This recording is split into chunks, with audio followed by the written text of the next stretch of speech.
Hello everyone, my name is Kunal Kumar. So today we are going to start with the new video, that is part 1. This is video part 1 of chapter application or differentiation for BCom Honors, Delhi University. ठीक है बच्चों, ये जो chapter है मैंने last video में आपको last मेरी 2 वीडियोस थी डिफरेंशिएशन की। अगर आपने 2 वीडियो नहीं देखी तो उसको पहले देखना बहुत ज़रूरी है, क्योंकि पहले वीडियो में मैंने सारे कंसेप्ट बताए हैं डिफरेंशिएशन के, और दूसरी वीडियो में मैंने पूरी डिफरेंशिएशन की प्रैक्टिस करवाई है। तो अगर आप सारे क्वेश्चंस कर लेते हो मेरी वीडियो के, आपको रजिस्टर और पेन लेके बैठना है और मेरे साथ साथ प्रैक्टिस करनी है, तो मैं ये गारंटी देता हूँ कि आपका वो सारे कंसेप्ट सारे प्रैक्टिस आपकी पूरी हो चुकी है। Now we are going to do start with the new chapter, that is application और डिफरेंशिएशन। तो एप्लीकेशन और डिफरेंशिएशन एक बहुत बड़ा चैप्टर है बच्चों, तो इसको थोड़ा तसल्ली से हम करेंगे और बहुत इंपॉर्टेंट है, क्वेश्चन पक्का आता है। ठीक है, पहला जो टॉपिक होता है, the first topic in application differentiation is rate of change. ये जो पहला टॉपिक है ये है रेट ऑफ चेंज। तो हम टॉपिक वाइज करेंगे, ठीक है। This is rate of change. Rate of change जो कंसेप्ट होता है वो डिफरेंशिएशन में मैं ऑलरेडी आपको बता चुका हूँ। ठीक है, क्या होता है कि y में कुछ चेंज हो रहा है due to change in x। x कोई एक वेरिएबल है, उसकी वजह से y एक वेरिएबल है उसमें चेंज हो रहा है। जैसे मैंने आपको बताया था, x मतलब सर्दियां, ठीक है, टेम्परेचर डाउन हो रहा है। तो जैसे जैसे टेम्परेचर डाउन होता जाएगा, y का मतलब फॉर एग्जांपल हमारी बॉडी में कपड़े, हमारी बॉडी के ऊपर जो कपड़े हैं तो वो चेंज होते जाएंगे, वो बढ़ते जाएंगे, राइट। इसका मतलब ये वेरिएबल चेंज होगा तो ये वेरिएबल चेंज होगा। तो अगर मुझे किसी का भी रेट ऑफ चेंज निकालना है, अगर क्वेश्चन ये कहता है कि इसका रेट ऑफ चेंज निकालो, तो आपको उसका डेरिवेटिव लेना है। सिंपल, आपको उसका क्या लेना है बच्चों, डेरिवेटिव। ठीक है, लेकिन इस चीज में, इस कंसेप्ट में एक प्रॉब्लम आती है कि भाई डेरिवेटिव लेना है with respect to what, with respect to what. अगर क्वेश्चन में बच्चों आपको ये मेंशन हो स्पीड, क्वेश्चन में मेंशन हो स्पीड, क्वेश्चन में मेंशन हो टाइम, क्वेश्चन में मेंशन हो सेकंड, क्वेश्चन में मेंशन हो मिनट, क्वेश्चन में मेंशन हो आर, क्वेश्चन में मेंशन हो फास्ट, ठीक है, ये सारी चीजें अगर क्वेश्चन में मेंशन होता है तो बाय डिफॉल्ट इनका मतलब समझा जाता है कि ये क्या है, विद रिस्पेक्ट टू टाइम। ठीक है, विद रिस्पेक्ट टू टाइम। तो हम डी, मतलब अगर मुझे y का डेरिवेटिव लेना है तो मैं क्या करूंगा, d by D T of y लूंगा।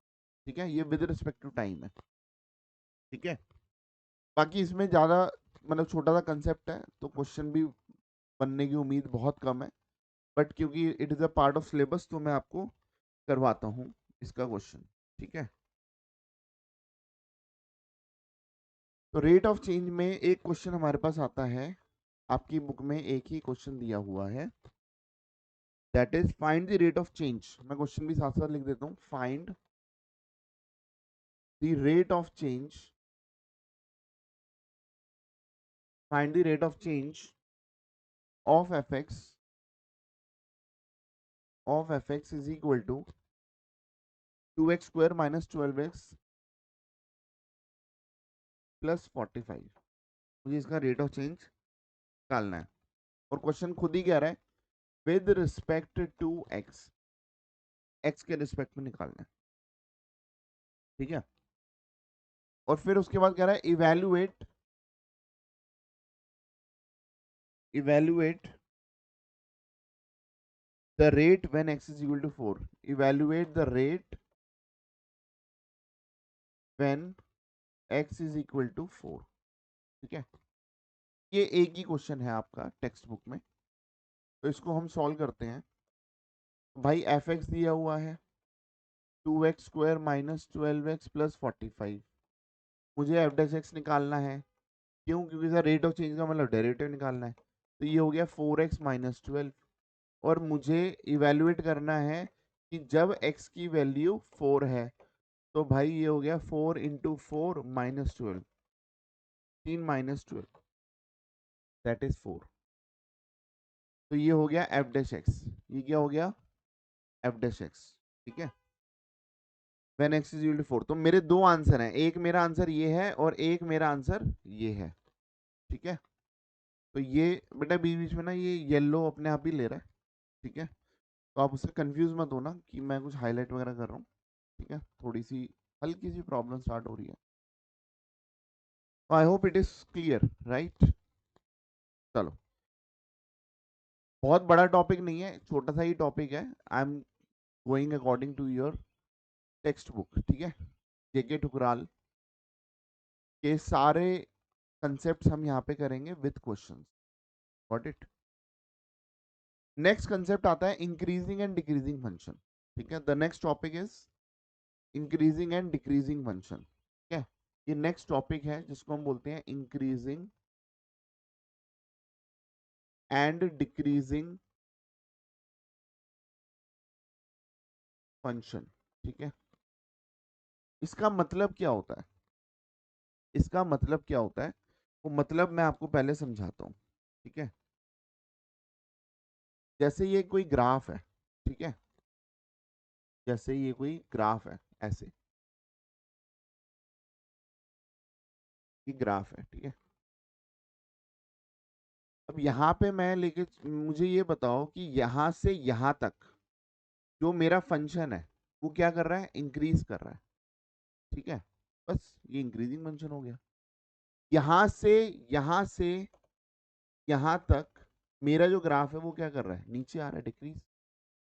सर यहाँ से यहाँ तक बताओ क्या कर रहा है, सर दोबारा डिक्रीज कर रहा है। तो अगर मैं बोलूं यहाँ से यहाँ तक क्या कर रहा है, तो सर डिक्रीज ही कर रहा है। अगर आप किसी पर्टिकुलर इंटरवल की बात कर रहे हो तो उस पर्टिकुलर इंटरवल का देख के बता दो। मैं बोलूंगा यहाँ से यहाँ तक क्या कर रहा है, तो सर इंक्रीज कर रहा है। यहाँ से यहाँ तक क्या कर रहा है, तो सर ये भी इंक्रीज कर रहा है। समझ आ रही है। तो ये जो फंक्शन होता है ये इंक्रीजिंग फंक्शन है या डिक्रीजिंग फंक्शन है, गॉट इट। तो इसको हम मैथमेटिकल तरीके से क्या करते हैं, हम मैथमेटिकल तरीके से क्या करेंगे, मैं आपको एक फॉर्मेट बता रहा हूँ फंक्शंस के हिसाब से।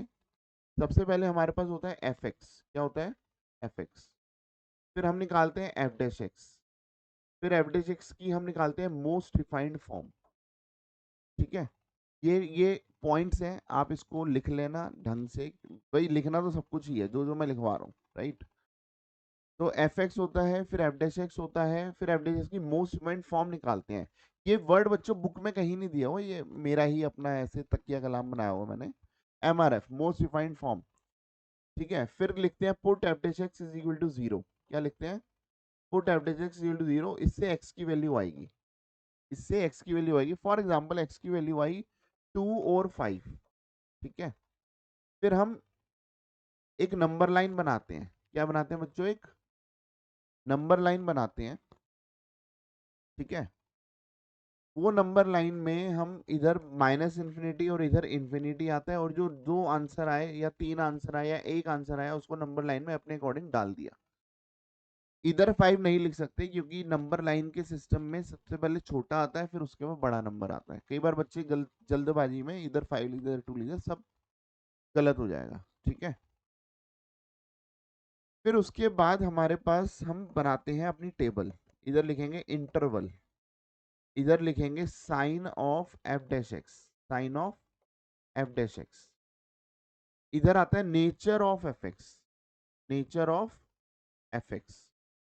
इसका मतलब उसका जो डेरिवेटिव है, ये डैश मतलब डेरिवेटिव, ठीक है। उसके डेरिवेटिव के साइन से मैं बता सकता हूं कि वो फंक्शन इंक्रीज कर रहा है या डिक्रीज कर रहा है।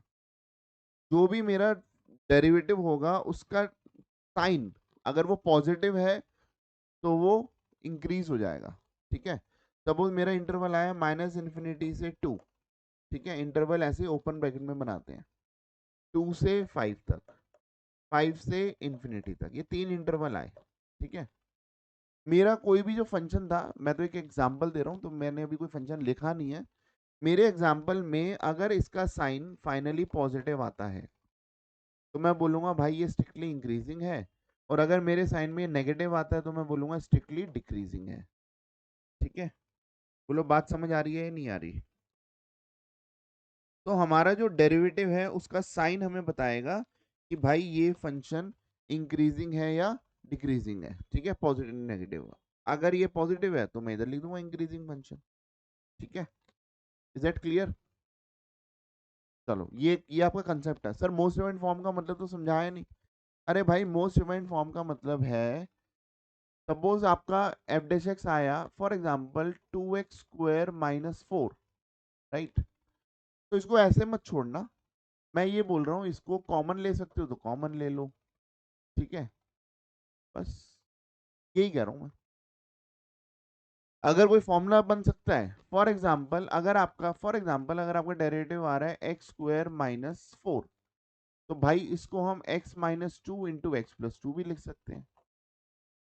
ठीक है, तो मैं कह रहा हूं कि आगे सिंप्लीफाई हो सकता है तो सिंप्लीफाई करना है, उसी को मैंने बोला है मोस्ट रिफाइंड फॉर्म। ठीक है, बट ऐसे एमआरएफ नाम का कोई वर्ड नहीं है, तो उसको आप कभी अपने आंसर में भी इंक्लूड मत करना। ठीक है, तो ये था हमारा इंक्रीजिंग एंड डिक्रीजिंग फंक्शन का फॉर्मेट। अब मैं क्वेश्चन के थ्रू आपको चीजें करवाता हूं, तो आपको चीजें समझ आने लगेंगी। ठीक है, तो let us start with this. Find the interval, ठीक है, in which the function is increasing और डिक्रीजिंग। ठीक है, एक क्वेश्चन से आपको एक कंसेप्ट समझ आएगा। ठीक है, कि हाँ भी करना कैसे है। तो क्वेश्चन है, find the intervals,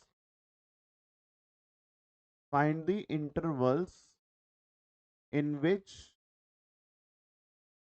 the function is increasing. ये साइन में इंक्रीजिंग के लिए यूज कर रहा हूं, और डिक्रीजिंग। ठीक है,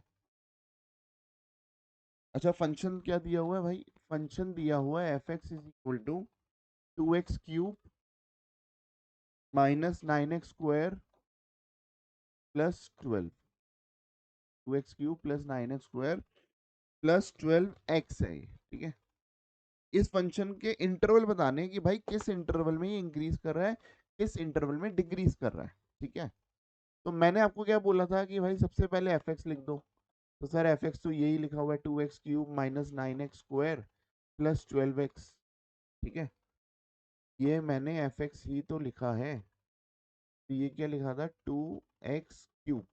ठीक है, तो सर आपने बोला था इसका डेरिवेटिव ले लो, एफ डैश एक्स ले लेते हैं, तो ये हो गया 6x² -18x +12। फिर आपने सर बताया था इसकी मोस्ट डिफाइंड फॉर्म लिखो।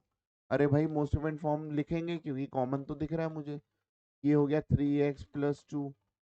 सर ये भी स्प्लिटिंग मिडिल टर्म मुझे दिख रही है।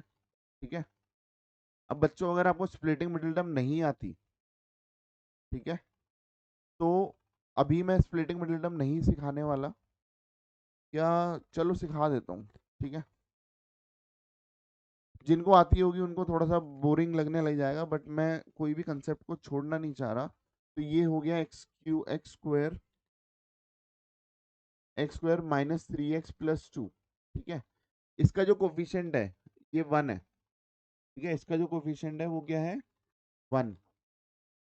और इसका c, ये लास्ट में जो होता है ये होता है ax² + bx + c। तो लास्ट में जो c होता है उन दोनों को मल्टीप्लाई करके दो पार्ट में तोड़ देते हैं। ठीक है, और ऐसे तोड़ते हैं कि उनका मल्टीप्लाई तो 2 आए और प्लस करके ये -3 आ जाए। ठीक है, ये तरीका होता है, अभी शॉर्टकट में बता रहा हूँ। तो जैसे अगर मैं इधर 2 और 1 लिखूं तो 2 1 से तो 2 होता है, और 2 और 3 को प्लस करते हैं तो +3 आएगा, -3 नहीं आएगा, राइट? तो मैंने एक दिमाग लगाया कि भाई अगर मैं इसको माइनस कर दूं, तो भाई -2 × 1 तो -2 होता है, तो 2 तो नहीं आ रहा, तो यहाँ पे मेरे दोनों कंडीशन सेटिस्फाई होनी चाहिए। अगर मैं इधर -1 लगा दूंगा तो इन दोनों को मल्टीप्लाई करके तो 2 आ रहा है, और इन दोनों को प्लस करके, प्लस देखो ऐसे करेंगे -2 + -1। ठीक है, अब प्लस माइनस नहीं सिखाने वाला भाई, तो ये -3 हो रहा है, राइट? इसका मतलब ये हो गया x² -2x, -2 है ना, तो -2x, और ये -1 है तो -1x + 2। ठीक है, this is the splitting middle term, right? तो x कॉमन आ गया तो बच गया x -2, इधर से -1 कॉमन आ गया। अगर इधर पहले माइनस होता तो माइनस कॉमन आता है, तो ये हो गया x -2। और माइनस कॉमन आ गया तो दोनों तरफ के साइन चेंज होंगे। देखो माइनस का प्लस हो गया और ये प्लस का माइनस हो गया। इन दोनों में से कॉमन क्या आ रहा है? इन दोनों में से एक्स माइनस टू कॉमन आ रहा है, ठीक है, तो बच गया एक्स माइनस वन। इसका मतलब इसकी मैंने स्प्लिटिंग करी तो मेरे पास आंसर आ गया X minus two into X minus one. ये मेरा एफ डैश एक्स आ गया। फिर हम क्या करते हैं, put F dash X is equal to zero. फिर मैंने लिखा six into X minus two into X minus one is equal to zero, ठीक है। एक बार इसको नीचे कर दो तो ये six, zero upon six anything is zero. इसको नीचे ले गए तो ये भी जीरो हो गया। इसको यहाँ छोड़ दिया, मतलब मैंने इन दोनों को ले गया यहाँ पे जीरो अपॉन कर दिया और इसको लिख दिया ऐसे। एक बार मैंने इन इसको ले गया और इसको ले गया तो इधर बच गया X minus two is equal to zero. तो ये हो गया X is equal to one, ये हो गया X is equal to two. तो मेरे पास बच्चों एक्स की दो वैल्यूज आई, ठीक है। मेरे पास बच्चों एक्स की दो वैल्यूज आ गई, ठीक है। अब जब मेरे पास एक्स की दो वैल्यूज आ गई,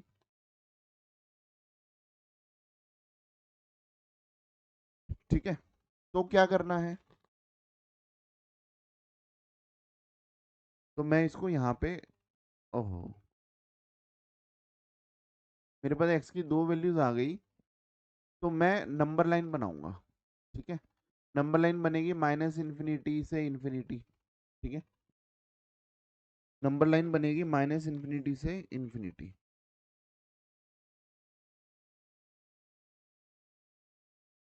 और ये जो वन और टू है इनको नंबर लाइन के हिसाब से मैंने इधर लिख दिया। फिर मैं बनाऊंगा इंटरवल, टेबल बनाऊंगा इंटरवल। फिर इधर लिखूंगा sign of F dash X. क्या लिखेंगे बच्चों? Sign of F dash X. इधर लिखेंगे नेचर ऑफ एफ एक्स। क्या लिखेंगे? नेचर ऑफ एफ एक्स, ठीक है। तो बताओ इंटरवल क्या क्या बने? सर ये नंबर लाइन बना दी तो इंटरवल आ गए अपने पास, माइनस इन्फिनिटी टू वन, यहाँ से लेकर यहाँ तक, वन से टू, टू से इन्फिनिटी, तीन हमारे इंटरवल बने। माइनस इन्फिनिटी से वन के बीच में कोई भी नंबर डालना है। तो मेरा जो एफ डैश एक्स आया था बच्चों, मेरा जो एफ डैश एक्स आया था वो ये आया था, ठीक है, ध्यान रखना। इस एफ डैश एक्स में मैं वैल्यू डाल रहा हूँ, तो मैंने कोई भी नंबर लेना है, कोई भी नंबर। सर जीरो ले सकते हैं आप, जीरो ले लो। माइनस वन ले सकते हैं आप, माइनस वन ले लो। माइनस टू ले सकते हैं, माइनस टू ले लो। तो सपोज मैं जीरो ले लेता हूँ। अच्छा कोई भी नंबर लेंगे सबका सेम आंसर आएगा। सपोज मैंने जीरो लिया, आपने माइनस वन लिया, किसी ने माइनस, सबका सेम आंसर। तो मैं जीरो लेता हूँ तो ये भी बच्चों एक टर्म है, ध्यान से सुनना, ये भी एक टर्म है। बट ये, सर इसमें एक्स तो डाल ही नहीं सकते, तो कोई दिक्कत नहीं है, इसका भी तो कोई साइन है ना, पॉजिटिव और नेगेटिव। तो अगर इधर जीरो तो डाल नहीं सकते तो ठीक है भाई, इसका साइन पॉजिटिव ले लो। सर इधर जीरो डाला तो इसका साइन क्या हो गया? Zero minus two is minus. अच्छा आंसर मत निकालना। फॉर एग्जाम्पल अगर आ रहा है 18 - 95, तो आंसर मत निकालने लग जाना। ये आपको पता है छोटे से बड़े में माइनस करेंगे तो नेगेटिव आंसर आ रहा है, बस। आपको साइन से लेना देना है, आपको आंसर से लेना देना नहीं है, ठीक है। तो इसका मतलब ये हो गया कि अगर मैं जीरो डालता हूँ तो ये जीरो माइनस टू मेरे को पता लग रहा है भाई नेगेटिव है, ये नेगेटिव साइन आएगा। इधर जीरो डालूंगा तो ये भी नेगेटिव आ रहा है। तो मुझे बताओ, अगर नेगेटिव इंटू नेगेटिव, अगर नेगेटिव इवन पार है, मतलब दो बार, चार बार, छह बार, तो ये समझ लेना पॉजिटिव होता है, ठीक है। तो नेगेटिव दो बार है तो मेरा फाइनल आंसर पॉजिटिव आएगा। पॉजिटिव में बोलूंगा भाई ये इंक्रीज कर रहा है। क्या करूंगा? इंक्रीज कर रहा है, ठीक है। वन से टू में कोई भी वैल्यू डाली, तो फॉर एग्जाम्पल 1.5 डाल दी, तो बताओ ये सिक्स, सर इसमें तो डाल ही नहीं सकते, तो इसका तो अपना साइन खुद का ही रहेगा प्लस। इधर 1.5 डाला तो ये नेगेटिव हो गया, इधर 1.5 डाला तो ये पॉजिटिव हो गया। तो देखो ए दो, दो पॉजिटिव एक नेगेटिव। नेगेटिव अगर ऑड बार आता है, ऑड नंबर ऑफ टाइम्स आता है, तो आंसर नेगेटिव आएगा। इवन बार आता है तो पॉजिटिव होगा। तो ये नेगेटिव आ रहा है तो भाई मैं इधर लिख दूंगा डिक्रीजिंग। क्या लिख दूंगा? डिक्रीजिंग। टू से इन्फिनिटी में मैंने थ्री डाला तो सर इसका साइन तो पॉजिटिव है, थ्री इधर डाला तो इसका भी पॉजिटिव है, थ्री इधर डाला तो इसका भी पॉजिटिव आ रहा है, तो नेगेटिव तो कोई है ही नहीं, तो पॉजिटिव। तो ये हो गया इंक्रीजिंग फंक्शन। क्या ये लॉजिक समझ आया बच्चों आप सबको? Is the logic clear? ये मैंने आपको एक प्रॉपर एक क्वेश्चन कराया है जिससे आप इंक्रीजिंग और डिक्रीजिंग फंक्शन निकाल सकते हो। ठीक है, गॉट इट। तो इसके मेरे पास दो क्वेश्चन और हैं आपकी टेक्स्ट बुक में, तो हम वो दोनों क्वेश्चन करेंगे ताकि आपकी साथ साथ प्रैक्टिस भी हो जाए। मतलब अगर आप ये क्वेश्चंस कर रहे हो तो आपके साथ साथ प्रैक्टिस भी हो रही है। वीडियो थोड़ी बड़ी बनेगी, ठीक है। मतलब ये एंटरटेनमेंट मोड में मैं नहीं बना रहा कि मैं आपको इजी इजी चीजें करा के मैं आपको खुश कर दूं। मैं सारे क्वेश्चंस कराने के मूड में हूँ। तो थोड़ा सा आपको भी मतलब अगर हार्डवर्क करना है तो हार्डवर्क का मतलब हार्डवर्क होता है, राइट। चलो नेक्स्ट, ये स्क्रीनशॉट या लिखना है तो लिख लो, ठीक है। तो नेक्स्ट पे हम चलते हैं। नेक्स्ट क्वेश्चन, क्वेश्चन कह रहा है find the intervals in which the function is increasing और डिक्रीजिंग। तो सर आप डायरेक्ट एफ एक्स ही लिख दो, इतनी सारी चीजें लिखने की जरूरत नहीं है। तो एफ एक्स क्या है, F x x 6 + 12x, 6 + 12x plus 3x² 6 + 12x + 3x² -2x³ sir बाकी क्वेश्चन वही है, find the interval in which the function is increasing और डिक्रीजिंग। ठीक है, चलो भाई एफ एक्स को हम पहले तो भाई ढंग से लिखेंगे। एफ एक्स क्या है, इसको अरेंज करते हैं। अरेंज मतलब प्रॉपर एक अरेंजमेंट होता है, सबसे पहले हाईएस्ट पावर होती है, फिर लोवेस्ट, फिर उससे कम, फिर उससे कम, फिर उससे कम, मतलब डिक्रीजिंग ऑर्डर में होता है। ठीक है, क्या सर ये गलत लिखा हुआ? नहीं भाई गलत नहीं लिखा हुआ, बट हम एक बढ़िया सी फॉर्म लिखना चाह रहे हैं। +3x² +12x +6। तो बताओ एफ एक्स क्या है, ये है। तो सर इसका डेरिवेटिव निकाल दो ना, तो ये हो गया -6x² +6x +12। इसको थोड़ा रिफाइंड फॉर्म में कर दो, -6 कॉमन ले लो। अगर माइनस पहले होता है ना तो माइनस को कॉमन ले लिया जाता है। तो ये हो गया x² -x, और साइन सबके अगर माइनस कॉमन लेते हो तो अंदर के साइन चेंज हो जाएंगे। देखो ये -6x² था ना, ये +x² बच गया, ये प्लस वाला माइनस हो जाता है, और ये -2। सर ये कॉमन ले लिया। अगर आपको गलती लग रही है तो आप दोबारा अंदर मल्टीप्लाई करके चेक कर लो कि मेरा आंसर क्या यही आएगा। देखो -6 × x², -6 × minus into minus plus हो जाता है ना, +6x, -6 × -2 +12, राइट। तो सर इसकी स्प्लिटिंग करें, चलो मैं इधर स्प्लिटिंग दोबारा करके दिखा दूं। x² - x -2, इधर 1 है इधर -2 है, तो 1 को -2 से मल्टीप्लाई करते हैं तो -2 आ गया। इसको ऐसे दो पार्ट में तोड़ना है, इसको दो पार्ट में तोड़ना है कि पहला जो पार्ट है, मतलब दोनों को मल्टीप्लाई करके -2 आए, और प्लस करने पे क्या है सर, इधर क्या लिखा हुआ है, व्हाट इज द कोफिशिएंट, -1। ध्यान रखना, मल्टीप्लाई करके -2 है, प्लस करके -1 है। तो अगर मैं 2 × 1 करता हूँ तो 2 × 1 तो 2 होता है, -2 तो होता नहीं।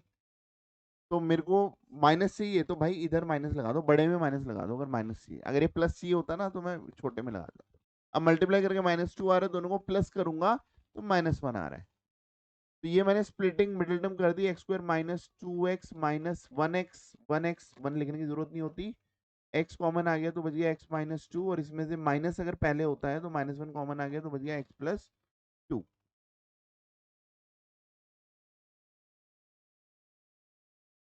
ये तो +1x है ना, तो +x है, ठीक है। और ये थोड़ा सा गलत हो गया, आई एम सो सॉरी।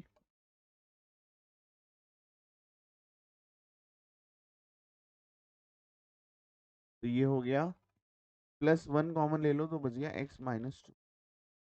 तो ये हो गया x -2, दोनों में कॉमन आ गया तो बच गया x +1। इसकी मैंने स्प्लिटिंग बच्चों आपको समझाई। पहली बात तो आपको आनी चाहिए, क्योंकि ये 10th तक तो आप हमेशा करके आए हो, और जो 12th तक जिनके पास मैथ्स थी उनको तो उन्होंने हजारों बार करी है। 10th वालों के लिए होता है कि उनका गैप आ गया, ठीक है। इसलिए नहीं समझा रहा कि मैं मतलब कि आपको नहीं आता, मतलब बहुत बच्चों को आता भी होगा, बहुत बच्चे थोड़ा मिस कर रहे होंगे कि भैया अरे यार ये तो बहुत पहले पढ़ा था, दैट्स इट, ठीक है। तो ये हो गया x -2 × x +1, ठीक है। ये मेरा एफ डैश एक्स की आ गई मोस्ट रिफाइंड फॉर्म, डन है। तो ये मेरा एफ डैश एक्स आ गया। फिर क्या स्टेप होता है याद करो, पहले एफ एक्स होता है, फिर F dash X, F dash की मोस्ट रिफाइंड फॉर्म, फिर put F dash X is equal to 0। तो मैं इसको 0 पुट करता हूँ, देखो मैं प्रॉपर ढंग से करके दिखा रहा हूँ, ठीक है। इसको 0 पुट किया, एक बार मैं इसको नीचे ले गया, एक बार इसको नीचे ले गया, क्योंकि मल्टीप्लाई में है ना, देखो इनका रिलेशन मल्टीप्लाई का ही है, राइट। तो ये मल्टीप्लाई वाला उधर डिवाइड में जाता है। तो मैं एक बार इसको 0, इसको यहाँ छोड़ देता हूँ, तो ये सब उधर जाके 0 बन चुके हैं। फिर ऐसे ही एक बार इन दोनों को ले आता हूँ। सर इसको क्यों नहीं छोड़ रहे भाई, इधर x है ही नहीं। अगर मैं इसको छोड़ दूंगा तो इधर x की वैल्यू कोई निकलेगी नहीं, मुझे x की वैल्यू निकालनी है, राइट। अगर ये -6x होता ना, तो मैं इन दोनों को भी नीचे ले आता और यहाँ पे इसको अकेला छोड़ देता, राइट। बट अभी मेरे पास x की वैल्यू यहाँ से दो जगह से आएगी, तो x की वैल्यू क्या होगी बच्चों, 2, और x की वैल्यू क्या हो गई, -1। तो मेरे पास x की वैल्यू 2 आ गई और x की वैल्यू आ गई -1। फिर क्या करेंगे सर, फिर हम करेंगे, आई होप कि मैं जब छोटा कर देता हूँ आपको नजर आ रहा है, ठीक है। थोड़ा सा और इधर कर देते हैं, हाँ जी। तो मैं इसको मिटा दूं, ठीक है, मैं इसको मिटा देता हूँ।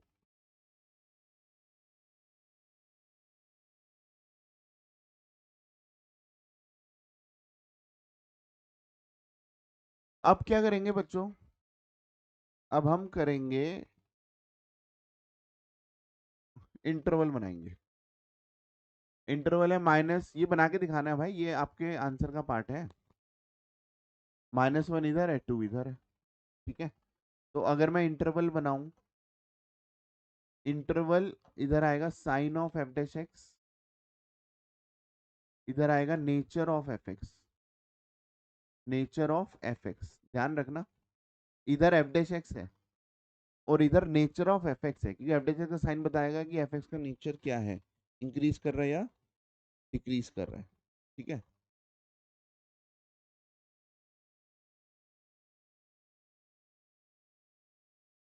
बच्चों मेरा माइक जो है वो सिग्नल कर रहा है कि ये ना बंद हो सकता है, मतलब उसकी बैटरी वीक हो गई है, ठीक है। मेरे माइक का सिग्नल आ रहा है, तो मैं एक बार ट्राई करता हूँ, हो सकता है भैया साउंड की प्रॉब्लम आ जाए। तो मैं फटाफट पहले इसको कंप्लीट करके, ठीक है। और ये 2 से इंफिनिट,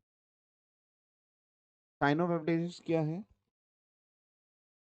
माइनस, यहाँ पे पुट करो, -2 पुट कर दो। तो -2 पुट करेंगे, देखो इसका साइन अपने एक साइन है, तो ये है नेगेटिव। -2 पुट करेंगे तो ये भी नेगेटिव आ गया, ठीक है। -2 पुट करूंगा तो ये भी नेगेटिव आ रहा है, 3 नेगेटिव है, तो फाइनली आंसर नेगेटिव है। नेगेटिव मतलब डिक्रीजिंग, नेगेटिव मतलब डिक्रीजिंग, ठीक है। अच्छा नेक्स्ट, इसके बीच में पुट करो तो सपोज 0 पुट कर सकते हैं, तो सर इसका आंसर तो नेगेटिव है, इसका आंसर नेगेटिव है, इसका आंसर 0 पुट किया था ना, इसका पॉजिटिव आ रहा है। तो फाइनली आंसर क्या हो गया, पॉजिटिव। तो ये हो गया इंक्रीजिंग। इसमें 3 पुट करो तो ये नेगेटिव है, ये 3 पुट करा तो पॉजिटिव है, पॉजिटिव है, तो ये आंसर नेगेटिव आ रहा है, तो ये क्या कर रहा है, डिक्रीज, बस, ठीक है। चलो यहाँ तक था। और इंक्रीजिंग डिक्रीजिंग फंक्शन, इसका एक क्वेश्चन और रह गया, बाकी वो क्वेश्चन आप खुद करना। चलो इसको, इसके लिए क्योंकि सेम पैटर्न पे क्वेश्चन है, मेरा सिग्नल थोड़ा बढ़ता जा रहा है मेरी, ठीक है। चलो, तो मैं क्वेश्चन दे देता हूँ आपको, आप वो क्वेश्चन करके रखना, फिर हम नेक्स्ट वीडियो में नेक्स्ट इसके जो नेक्स्ट सब टॉपिक है उसमें मिलेंगे। क्वेश्चन आपके लिए है, F X is equal to x⁴ -8x³ +22x² -24x +21। Interval निकालने किस फंक्शन में इंक्रीज कर रहा है, डिक्रीज कर रहा है, और मुझे इसके आंसर बच्चों आप सब कमेंट्स में बताएंगे, ठीक है। चलो, अभी रिस्क ना लेते हुए, ठीक है, मैं वीडियो को अभी बंद कर रहा हूँ, थोड़ा मुझे मतलब लंबी वीडियो बनानी थी, कोई नहीं, हम नेक्स्ट वीडियो में आएंगे, ठीक है। Thank you so much, bye.